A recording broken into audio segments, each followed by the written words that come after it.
Cotton Group.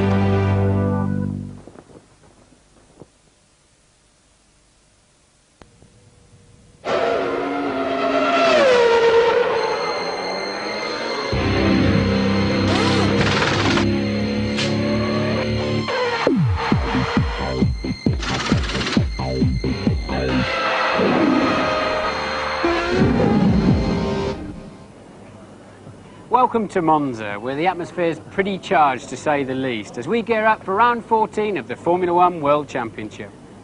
You're right there, Martin. It's crunch time for the title. Once again, it's F1 Special.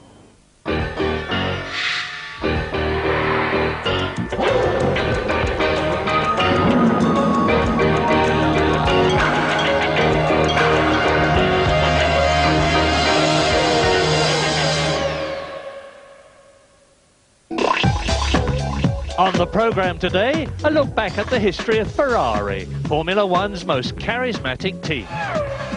We count the cost of one of Formula One's most expensive weekends ever. Louise Goodman caught up with Mika Salo, back for business after a horrendous Belgian Grand Prix.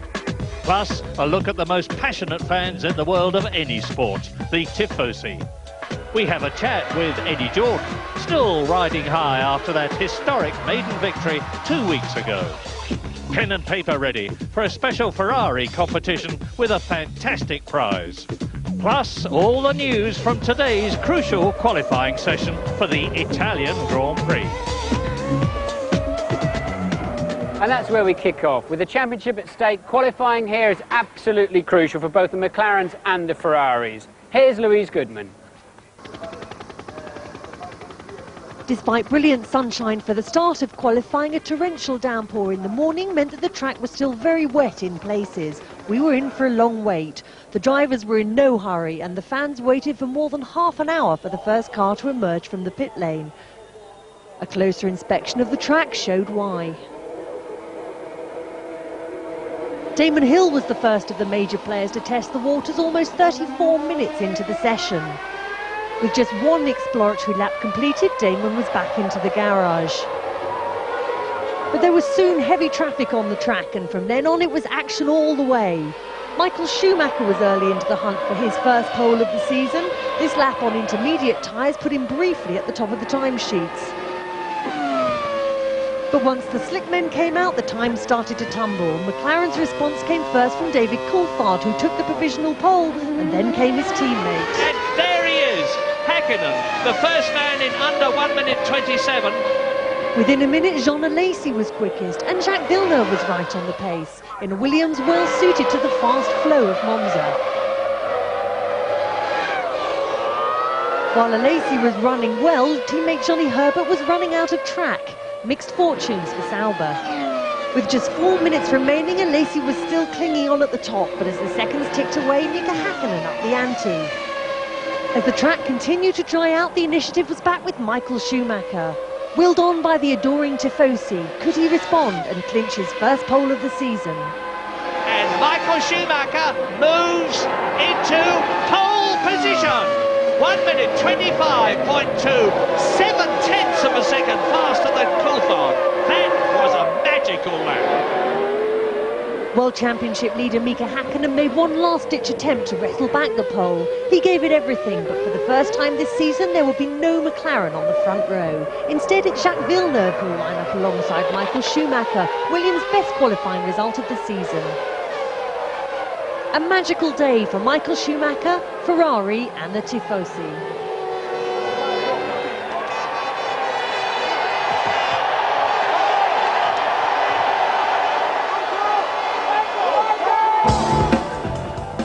And so to the grid. Reigning world champion Jacques Villeneuve is sandwiched between this year's contenders. Schumacher on pole, the McLaren's on row 2.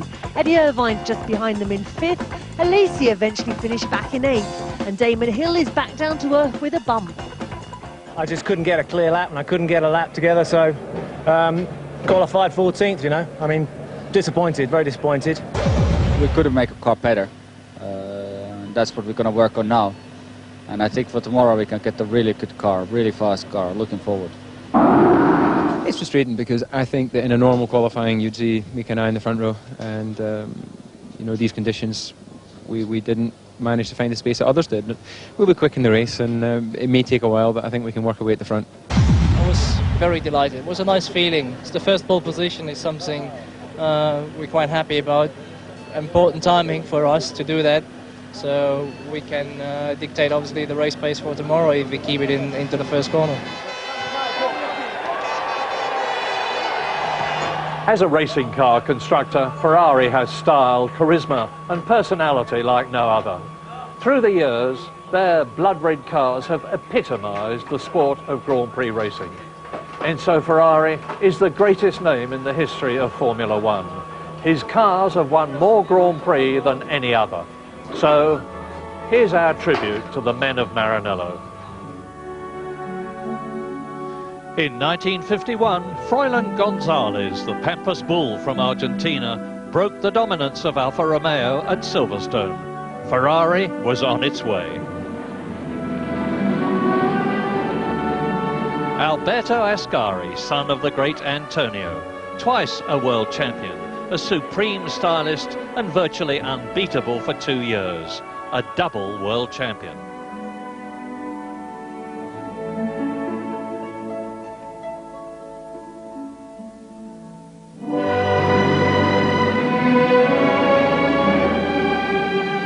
Mike Hawthorne, all action and Britain's first world champion.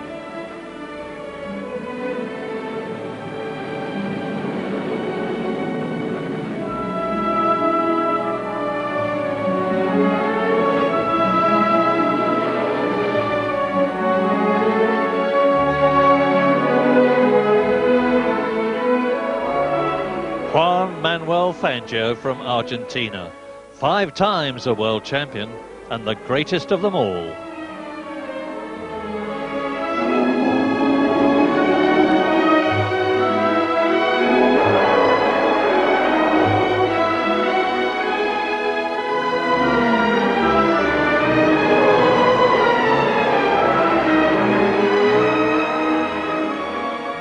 Count Taffy von Trips, so nearly Germany's first world champion, but tragically killed at Monza. At Ferrari, they still talk about John Surtees with reverence and affection, the world's only world champion on 2 wheels and 4.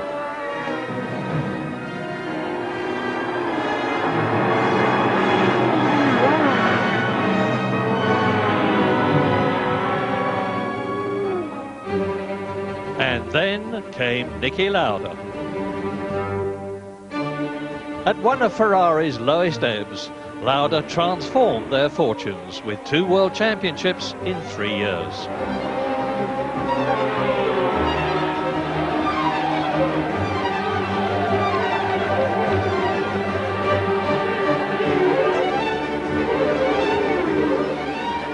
In 1979, it was South Africa's Jody Scheckter versus Canada's Gilles Villeneuve all the way, and Scheckter took the title, Ferrari's last world champion.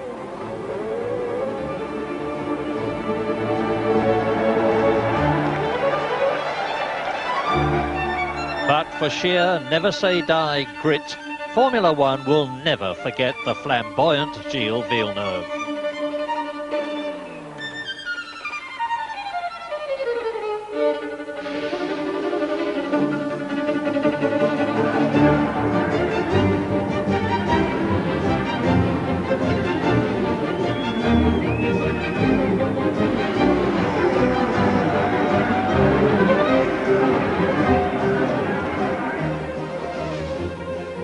Nigel Mansell and Alain Prost, what a pairing, and both of them great winners for the prancing horse.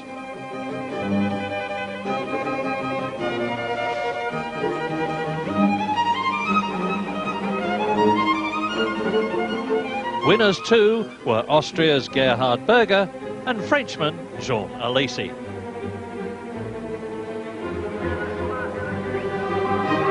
And now in 1998, Ferrari hopes rest with Michael Schumacher and Eddie Irvine.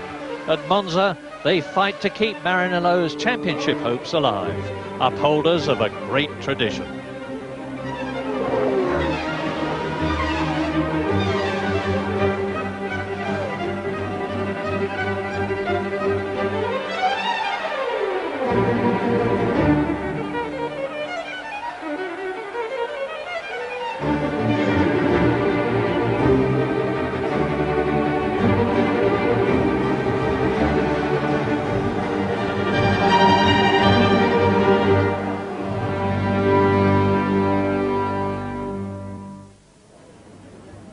I never had the pleasure of driving a Ferrari Formula 1 car, but maybe one day. Still on the Ferrari theme, remember this. Michael Schumacher's cap. Back in Brazil, he interrupted one of my grid interviews, so I grabbed it. You can win the very item with this competition. We just found a prize we just found a prize for a competition sometime later this year. And that's it. Formula One's most famous cap. You can win it by answering this question. With which team did Michael Schumacher make his Formula One debut? Was it Benetton, Ferrari or Jordan? That's A, Benetton, B, Ferrari, C, Jordan. Here's the number to call, 0891 229966, and we'll announce the winner at the Japanese Grand Prix. That's it for the moment, but join us again after the break to find out how expensive the Belgian Grand Prix was for the Formula One teams and for a chat with Eddie Jordan.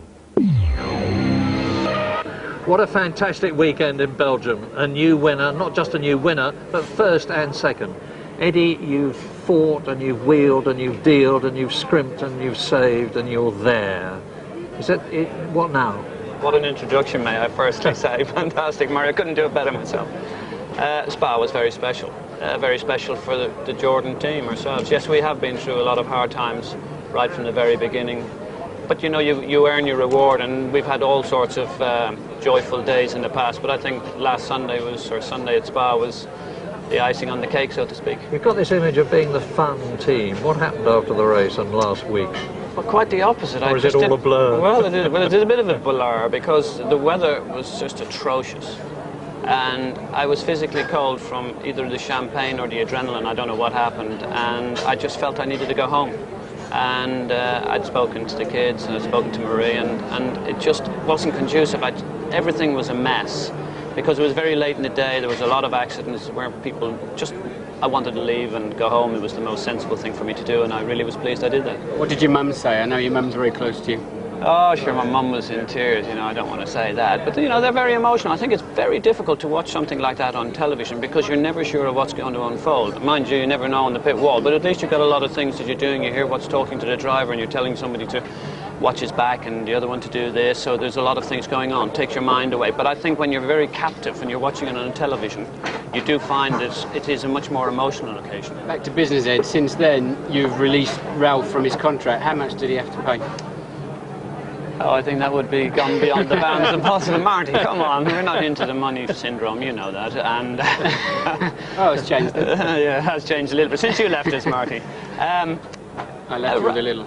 I'm sure you did. What now, Eddie? I mean, well, I'm very pleased. You've won a race. What now? Well, first of all, I'll just tell you about my new recruit, if I may, because I'm a bit overjoyed about Heinz Harald coming. He drove for us in Formula 3090.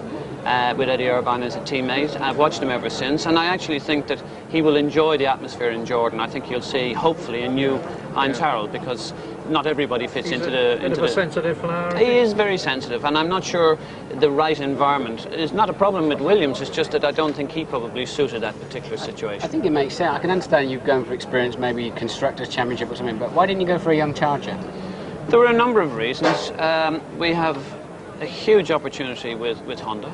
And they did most of the development work with him in '94 in Japan, so he was a favoured son, so to speak.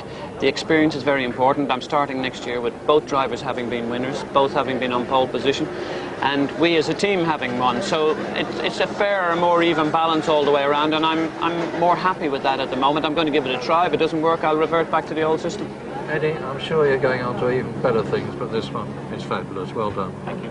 Eddie Jordan finally enjoying that first Grand Prix victory in Spa. He left the circuit with 3 cars intact, but not all the teams can say that. 22 cars smashed to pieces over the Grand Prix weekend. Benetton lost 3. It cost them £500,000. All of the accountants are licking their wounds and counting the costs. Why? Because nose cone and front wing, £15,000. Rear wing, another £15,000. Engine cover, £5,000. Side pods, £3,000 each. Suspension, £25,000 for each of the 4 corners. And often on a heavy impact, the gearbox gets broken, £60,000, as does the cylinder block, another £100,000 for the engine. We calculated in total £3.5 million cost for the accidents at the Belgian Grand Prix. But it doesn't stop there.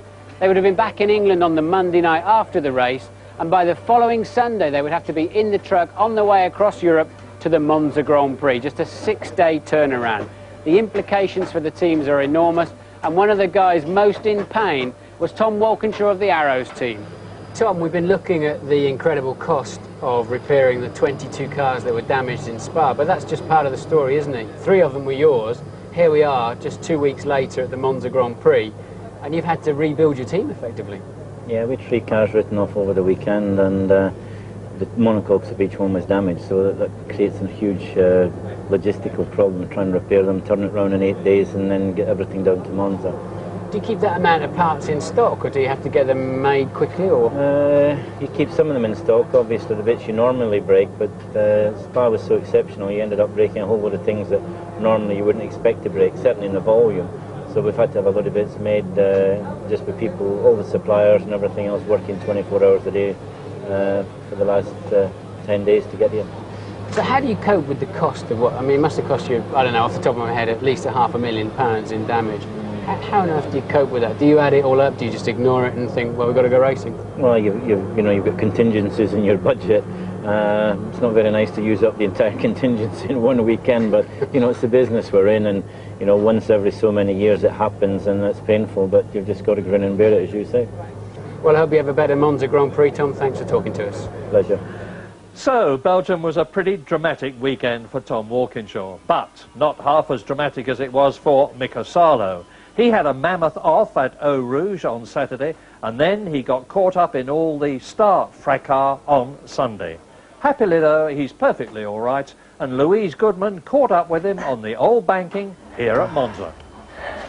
Well, this is certainly the stuff that legends are made of, isn't it? Would you race here? Oh yeah, definitely. We need more circuits like this. But surely it would make it so dangerous. Probably, yeah, but we have to improve it again, because cars are pretty safe at the moment, and the circuits, and I had a good lesson on it on last weekend. And that was certainly one hell of a shunt in Spa, wasn't it? Both of them, really. So the one, I think the Saturday one was the better one still, out of those 2. And better? Yeah, well, it's funny because I didn't have any crashes or anything like that in 4 years, and then 2 big ones in 1 weekend. It's quite unlikely to happen, but it happened. Any after effects of it? Are you feeling okay now? No, I'm okay now. I still have a little bit stiff back, but nothing more mentally, because I wasn't in a race in the end. So I destroyed 2 cars and I wasn't in a race, so it wasn't very nice. But you say the better of your shots. I mean, that sums up your attitude to it, though, doesn't it? You laugh about it and say, yeah, that was a good one. Yeah, no, it's, of course, you can, what else you can do? It's I'm lucky I'm here to remember those things still, because after the accident I couldn't remember anything for 1 hour at least, and was totally confused, and they still let me drive afterwards. So it was quite good, but it was a high-speed accident. I never had one that high speed before, and it was a new experience for me. And then Jack, your big mate Jacques Villeneuve, had a big shunt, virtually at the same place as well, didn't he? Did you discuss notes afterwards? Yeah, first thing he came to me, I said mine was bigger. And I said no, it wasn't, because I knew his speed was 285 and mine was 295, so I had more speed, so mine was bigger. Honour. What honour? He was very upset about it, because his was actually smaller than mine. And you went off to the hospital as well? Yeah. He said I was weak because I went to hospital. You're sort of the Neely man, aren't you? You've never quite... Everybody's waiting to see what you can do in a car. Yeah, well, I haven't got the car yet. Did you feel that yourself as well? Yeah, of course. I haven't got the car yet. I wouldn't be here if I didn't think I could win. I've been winning all my life. Since I was 5 years old, I've been winning races, and suddenly when I came to Formula 1, it stopped. So I just haven't got the car at the moment, and I'm working on it. And as soon as I get one, you will see the results. One of the amazing things about this part of the world is the passion of the most famous Formula 1 fans of all, the Tifosi. But who are these devoted followers of all things Ferrari? James Allen's been to investigate.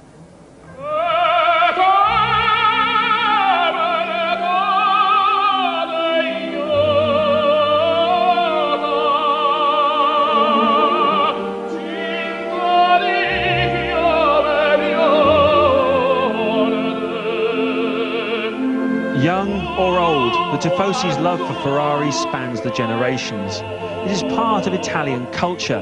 Like a soccer fan's love for his team, they share the emotions, the joy of victory and the agony of defeat. There is only one team in Italy, and it's been around a long time.